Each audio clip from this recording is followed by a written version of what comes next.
The recently completed 2019 legislative session passed two bills that will impact TRS reporting. This presentation contains a summary of those changes as they impact charter schools. If you are not with a charter school, please close this presentation and view the one that pertains to your entity type. Senate Bill 12 increases the contribution rates incrementally over the next 6 fiscal years.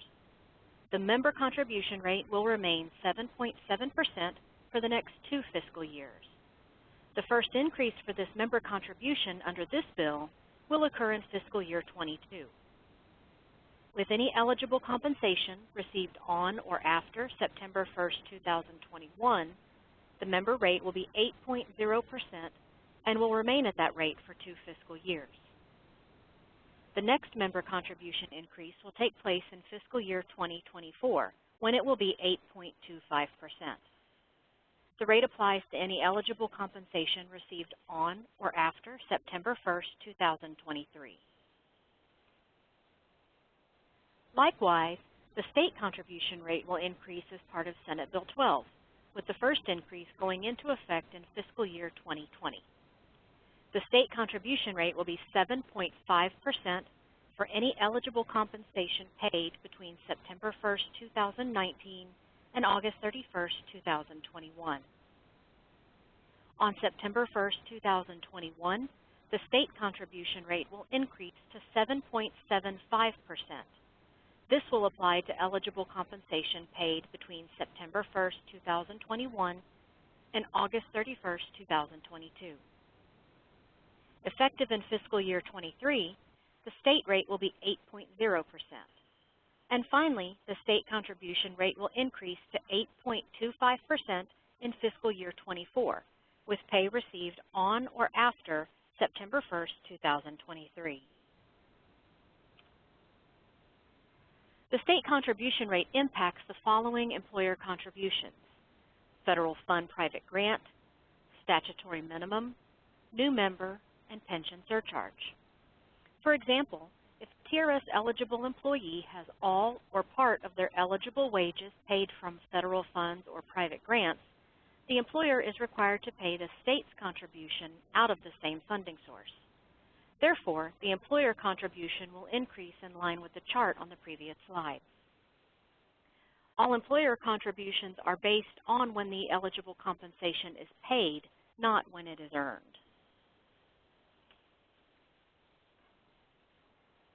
The pension surcharge is due from an employer when a TRS retiree exceeds half-time work in a calendar month. Since the pension surcharge is a combination of the member contribution rate and the state contribution rate, it will increase per the chart on this slide over the next 6 fiscal years. There are currently no increases to the TRS Care surcharge at this time.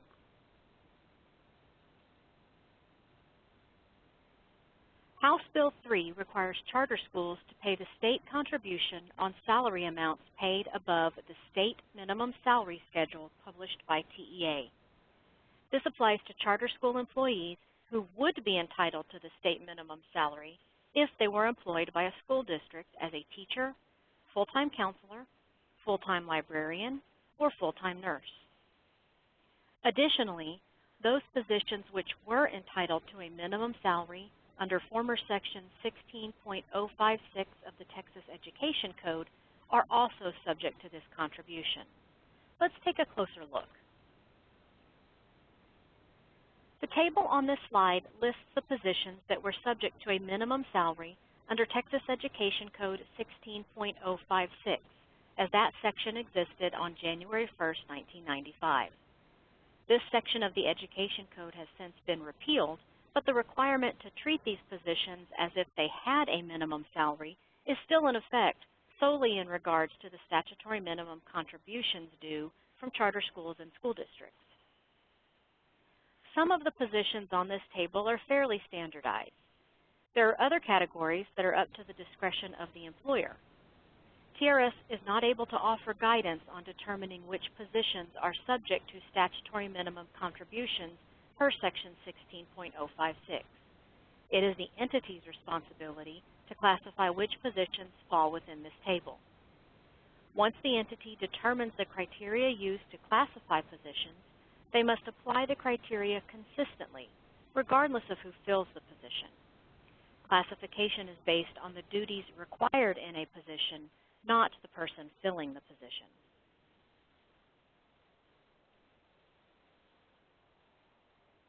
The statutory minimum contribution is calculated on TRS-eligible compensation paid above the state minimum salary that would apply to that employee. The types of compensation that should be included in the calculation are for work performed as a teacher, counselor, librarian, or nurse, including any additional duties required of that position. Also for work performed in a position covered under former Section 16.056 of the Education Code, as we discussed on the previous slide, plus any additional duties as required for that position. Additional duties that an employee takes on that are not related to their regular position are considered wholly separate and are not subject to the statutory minimum contributions. We'll discuss this at more length later in the presentation.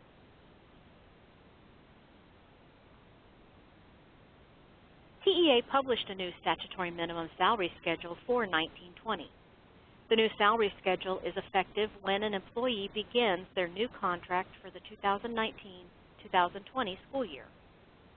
Table 1 of the state minimum salary schedule applies to members employed as teachers, full-time librarians, full-time counselors, or full-time nurses.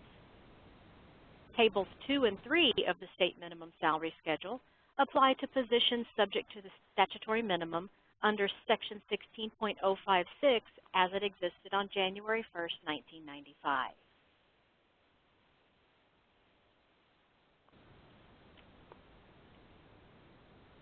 The years of experience that an employee has is used to determine the state minimum salary step that they would be on.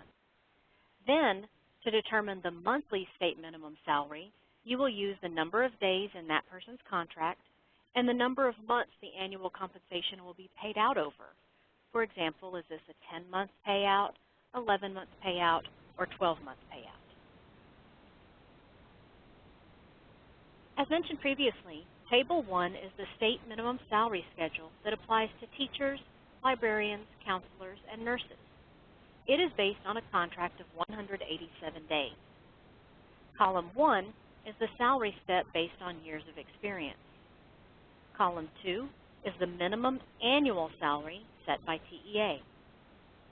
Column 3 is the daily rate of pay that would be used to reduce the minimum salary if a person is docked a full day's pay. Columns 4 and 6 are the monthly minimum amounts when the annual salary is paid out in 10, 11, or 12 monthly installments. For example, if I had a teacher on salary step 10, I would find the row marked 10 and follow that across to get the annual, daily, and monthly minimum amounts. Table 2 is used for those positions that would have been subject to a minimum salary under Section 16.056 of the Education Code. This slide contains salary steps 0 through 10. Steps 11 through 20 are on the next slide. The main difference between Tables 1 and 2 is that Table 2 takes into account positions with contract dates longer than 12 months. Therefore, to determine the monthly minimum salary amount, you must find the row with the appropriate salary step and follow it across to the column that applies to that person. For example, an 11-month employee's annual minimum salary would be the monthly rate in column 2 times 11 months. If that employee is paid out in 12 monthly installments, you would divide the annual minimum amount by 12 payments. As mentioned earlier, this slide contains steps 11 through 20 of Table 2. Table 3 is used to establish the daily rate of pay based on the actual number of days in a person's contract for those positions that would have been subject to a minimum salary under Education Code 16.056. This slide contains steps 0 through 10. Steps 11 through 20 are on the next slide. Once you find the row for the salary step, follow it across to the column that contains the number of days in that person's contract to get their daily rate of pay. The daily rate of pay can be used to reduce the monthly minimum salary when a person is docked a full day of pay. It can also be used to calculate the annual minimum salary based on the number of actual days in a person's contract. This is a continuation of Table 3, showing the amounts for salary steps 11 through 20. The calculation to attain the salary paid above the state minimum salary will be your eligible TRS gross compensation paid that report month minus the state minimum salary for that member. On the RP20 record, you'll report the monthly state minimum amount from the salary schedule table in the Adjusted State Minimum Compensation field. Statutory minimum contributions are not due if the employee is paid an amount equal to or less than the statutory minimum compensation from the TEA salary schedule. Now let's take a look at a few examples of how you would calculate the amount due for statutory minimum contributions. Our first example is for a 10-month teacher on Salary Step 10 who is hired for a standard 187-day contract at a salary of $42,000 to be paid out over 12 months. So we'll take our monthly state minimum salary, and we get that by dividing the annual minimum salary from the TEA schedule, which is $38,080. We divide that by 12 monthly payments, and we get a monthly state minimum salary amount of $3,173.33. Now we'll take the actual annual salary being paid to this person of $42,000 and divide that by 12 monthly payments, and we get an actual monthly amount of $3,500. We subtract the state minimum amount from the actual minimum amount, and we get a difference of $326.67. That amount is then multiplied by the current state contribution rate, which is 7.5% in fiscal year 20, and we get an amount owed for statutory minimum of $24.50.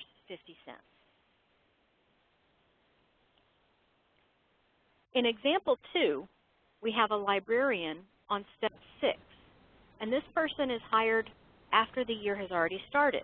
They're hired for the remaining 95 days of a 187-day contract at a salary of $46,000 annually to be paid out over the remaining 7 months in the year, so February through August. So we obtain the daily rate of pay by taking the annual minimum salary of $40,410, and we're going to divide that by the number of days in the total contract, which is 187. We get a daily rate of pay times 2 of $216.10. We're going to multiply that by the 95 days remaining in the contract to get the minimum annual salary for this particular school year for this person of $20,529.50. We then divide that minimum annual amount by the 7 remaining payments that are in the fiscal year, and we get a monthly minimum salary of $2,932.79. Now we're going to go through similar calculation with the actual contracted salary. So we take the actual full contracted salary of $46,000, divide that by 187 days, which is what would be in the full contract if this person had worked the full year. We get a daily rate of $245.99. We multiply that by 95 days, which is what is remaining in the contract, to get an actual annual salary for the remainder of this year of $23,369.05. We then divide that into the 7 remaining payments, and we get a monthly actual amount of $3,338.44. We're going to subtract the calculated state minimum amount from the calculated actual monthly amount, and we get a difference of $405.65. Multiply that by the 7.5% state contribution rate. This entity would owe $30.42 per month in statutory minimum contributions.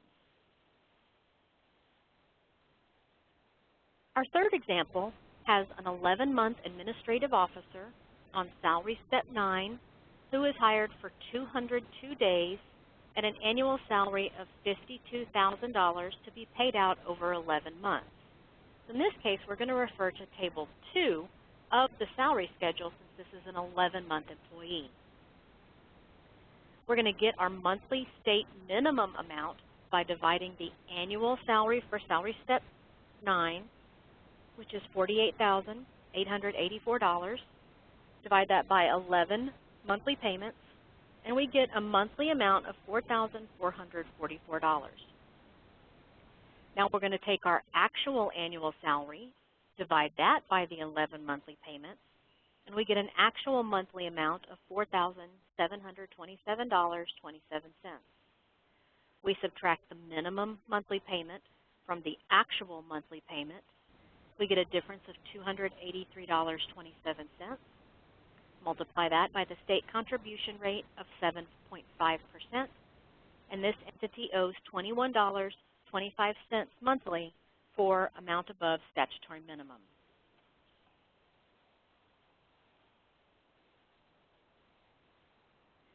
Now we have a 12-month administrative officer on salary step 10 who is hired for 226 days at a salary of $68,000, this time to be paid out over 12 months. Again, we're going to refer to Table 2 for our monthly and annual state minimum amounts. So in this case, the annual minimum salary for a 12-month employee getting paid in 12 months is $54,756. We divide that by 12 monthly payments to get a monthly minimum amount of $4,563. We then take our $68,000 actual salary, divide that into 12 payments, and we get an actual monthly amount of $5,666.67. We subtract our monthly minimum from our monthly actual payment, and we get a difference of $1,103.67 per month. Multiply that by 7.5% state contribution rate, and this entity would owe $82.78 each month for statutory minimum contributions. In Example 5, we have a 12-month employee. They're 226-day superintendent on salary step 10. They're hired to work actually 236 days at a salary of $85,000 to be paid out over 12 months. In this case, we're going to refer to Table 3 to calculate the minimum annual salary based on the number of days in the contract. So as we can see from the chart, the salary step 10 daily rate of pay for a 12-month, 226-day contract is $242.28. Our decimals go out to 3 decimal places, so you would want to include that when you're doing the calculation. So in this case, we'll take 242.283 and multiply that by the 236 days that are actually in this person's contract, and we get an annual minimum salary of $57,178.79. We divide that into 12 monthly payments, and we get a monthly minimum salary of $4,764.90. Now we take the $85,000 actual salary paid, divide that into 12 months, and we get an actual monthly amount of $7,083.33. We subtract the minimum monthly salary from the actual monthly salary, and we get a difference of $2,318.43 per month. Multiply that by the 7.5% state contribution rate, and this entity would owe $173.88 per month for statutory minimum contributions. In our final example, we have a 10-month teacher on salary step 10 who is hired for 187 days at a salary of $36,000 to be paid out over 12 months. We're going to refer back to our Table 1 amounts to determine where this person falls.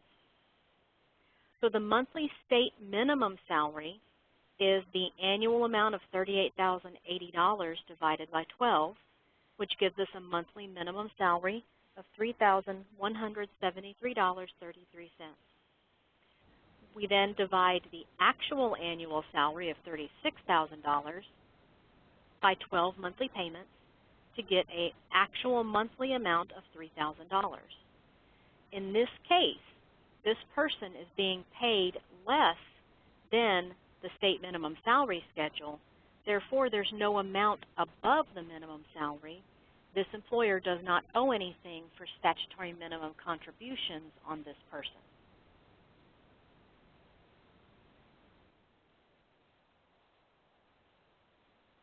So let's talk a little bit more about wholly separate positions.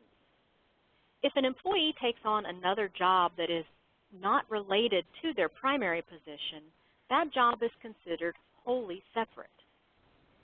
Compensation earned under the wholly separate position is not subject to the above state minimum contribution. Examples of wholly separate positions include, but aren't limited to, driving a school bus, maintenance work, custodial work, or teaching summer school. For example, we may have a teacher who also drives the bus route after school.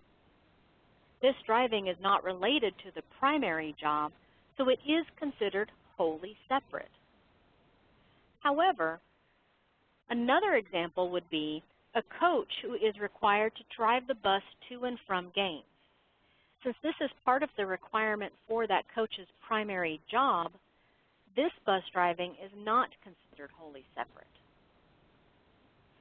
If an employee who's employed in a position that is subject to statutory minimum also has a wholly separate position, the entity must submit 2 separate ED-40 records and 2 separate RP-20 records, one for each position. And these would be for different position codes as well. So your 2 ED-40s would be 2 different position codes, and then an RP-20 would be created, one for each position code. To determine if a job is truly wholly separate, there are 6 questions listed on this slide that you would need to answer. If the answer to any single question is yes, then it's probable that those additional duties are part of the duties of the regular job that is subject to statutory minimum, and so these additional duties would not be considered wholly separate. In order for something to be considered wholly separate, you must answer no to each of the questions listed below.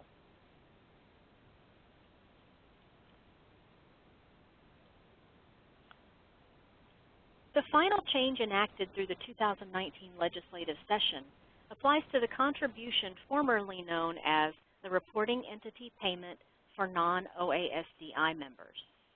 This contribution will now be called the Public Education Employer Contribution, or EC for short. Up until now, this contribution was due from employers who did not pay Social Security on their TRS members. As of September 1st, 2019, all non-higher education reporting entities are required to pay this contribution on all TRS-eligible employees, regardless of whether the employee pays Social Security or not. The EC contribution is not capped at the state minimum salary amount for charter schools as it is for school districts. Charter schools are required to pay the EC contribution on 100% of TRS-eligible salary. Until we are able to update the name of this contribution on all TRS documents, the RE portal, and the TextNet menu, please remit any amounts due for the public education employer contribution under the line item for reporting entity payment for non-OASDI contribution type.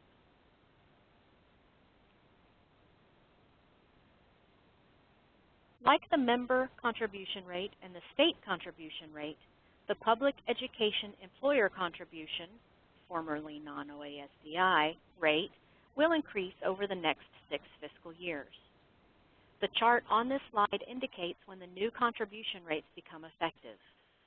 Again, the rate applies to salary paid on or after September 1st of the fiscal year, regardless of when the compensation was earned. To wrap up, this chart illustrates all of the contribution rate increases mandated by the Texas Legislature in the 2019 session.